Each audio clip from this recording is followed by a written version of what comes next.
Hey everybody, welcome to the Sky Lounge. Here to review some Lakers action as we win 125-120 against the Golden State Warriors. Now, if you realize why I'm making the face, it's because the Warriors are the worst fucking team in the NBA, and somehow the Lakers struggled till the bitter end in this game. And it's laughable. And quite honestly embarrassing as a Lakers fan. And, kind of a backhanded compliment while I'm shitting on the Warriors. I mean, what they did to, pay tribute to Kobe Bryant in the video and the t-shirt with the 8 and 24, the All-Star, Gigi's number, it was brilliant. It was great. Steph Curry wearing the old school Kobe Bryant Lakers jersey. That was pretty sweet to see. And then the game actually started. And that's where just the head-scratching basketball started playing out where, the Lakers are keeping it fairly even with the lowly Golden State Warriors? Is that right? The Silver Warriors. My God. You felt as though the Lakers, in terms of body language, starting for the very first quarter, that they were not really in it. And it was a very complacent start, which led the Lakers at the end of the first quarter, 33-25. But you felt as though at any point Steve Kerr can kind of concoct some sort of magical bullshit with the Warriors to get some sort of offense going. And you saw that more in the second quarter where the Warriors were cooking up a little bit. And really, you just had this emotionally drained Lakers team where, again, between the Kobe tributes and the All-Star weekend, just coming up in a couple of days, it's hard to keep your mind on just playing regular season basketball where legitimately it doesn't matter because you are about like 3 or 4 games ahead of the second seed in the West in the Clippers. So you're left there wondering as a fan, like, why are you playing significant minutes then? Well, that question is answered really in the third quarter where, yes, the Lakers did still lead at halftime, 66-59. But where the Lakers found some semblance of offense in the third quarter, at least a little bit more of an efficient offense to look at, be a little bit more palpable. The defense switched off a little bit. And you know what? I got to give credit to guys like Dwight Howard, who was very consistent throughout the game in terms of rebounding, in terms of second chance points. Just all around, the efforts of Dwight Howard has been just commendable. And it's so entertaining to watch the renaissance and redemption season for Dwight Howard. And, the talks right now, post-trade deadline day, it's all going to be about, why the fuck didn't we get rid of Rondo, Kuz? It's the typical talks of the Lakers faithful. And I use the air quotes very, purposely and intentionally there. And it's because the reality of the situation with the trade deadline was simply this. Kobe Bryant's passing really did a number in this Lakers organization. Not just the players, but executives, GMs. They can't think straight. Rob Pelinka, who is our GM, but also vice president of basketball operation. Technically, that's not the real title, but we all know Rob is running that shit. But the reality of that in itself is that when you're emotionally compromised to the point where you can't function properly, from ownership to executive level to management, it's going to be hard to think straight, and you will get manipulated by other teams. And I completely understand why the Lakers didn't make any moves in the trade deadline. But right now, the Achilles heel of that right now is a collective grief. Where, you don't have a new guy trying to mess up the chemistry or trying to, mess up the feng shui or whatever. But it's a collective grief where everybody, because they're so close, they're all grieving still. Do you understand how close Kobe Bryant was to this organization? Hell, I'm a fan, and I was mourning for 7 fucking days straight.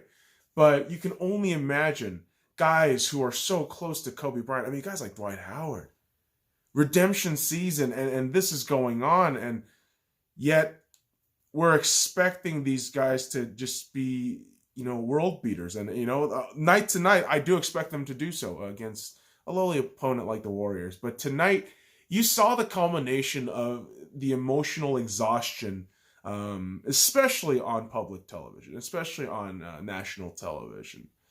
And this is the one annoying thing that I will say about ESPN and ABC.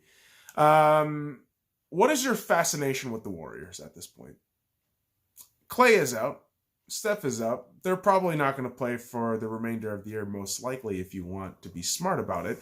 Yet you have a fucking 2-minute, basically, interview with Steph and the GM while the game is going on, with Lisa Salters' fucking rolls and her fucking floppy ass titties.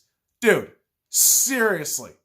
I don't need to see what the fucking Warriors are tanking for. I don't really want to see them on national television, because failing teams on national television, it's a recipe for just the off switch. Unless you are playing a brand name team in the Lakers, which, that's free money for you, free advertising. So yeah, Stephen, the GM, gets to philander themselves like, oh, we're looking to poor us. We're having a terrible season.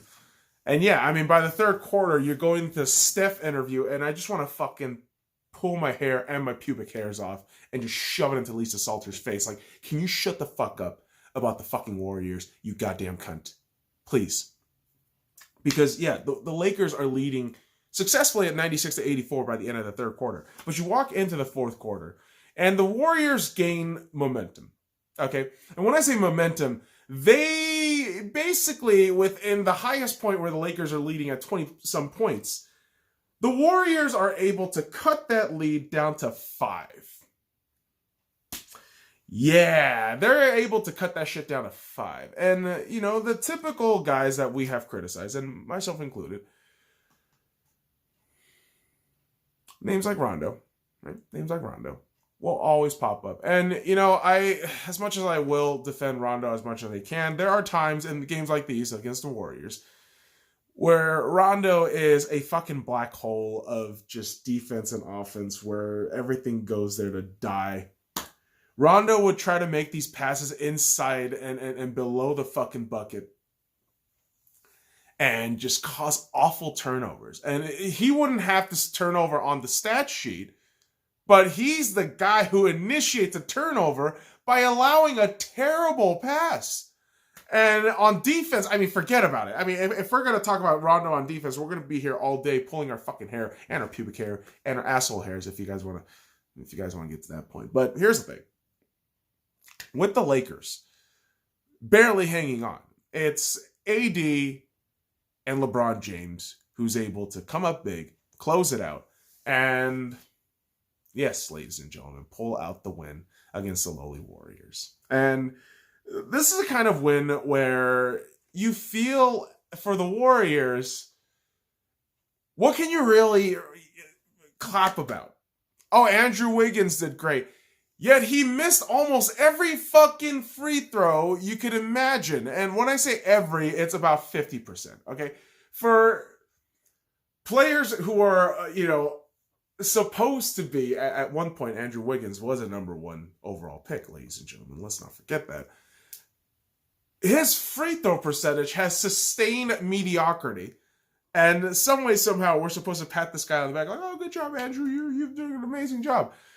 I don't understand what the fuck the Minnesota Timberwolves thought. But at the same time, they did beat the shit out of the Clippers today. So maybe there is a thing to Andrew Wiggins also being a black hole. But the thing is, there's not much to talk about this Warriors team. I'm not going to run through the fucking no-names. And I'm sorry I'm calling them no-names, but you are the worst team in the NBA. Bar none. Bar none. And yeah, you're more than likely going to get the number 1 overall pick, which whoop-de-fucking-do. Congratulations. After all those championships, you're down to the fucking lowest level. And I have no sympathy. I don't. I really don't. I am laughing at this. And this is why it's even more frustrating that the Lakers kept this game that close. Like, this is why it's more frustrating. Because, again, the Lakers could have absolutely dominated these guys. But yet, what do they do? Well, I mean, the reality is, like, it's sometimes down to players and just piss poor ball management. But, I mean, the good news is, 7 players in double digits. Yay. But we did have the only 2 players having double-doubles in LeBron James and Anthony Davis. Of course, what a fucking surprise. AD, 27 points, 10 rebounds, 4 assists, 3 steals, and 1 block with LeBron James, 22 points, 8 rebounds, 11 assists, 1 steal.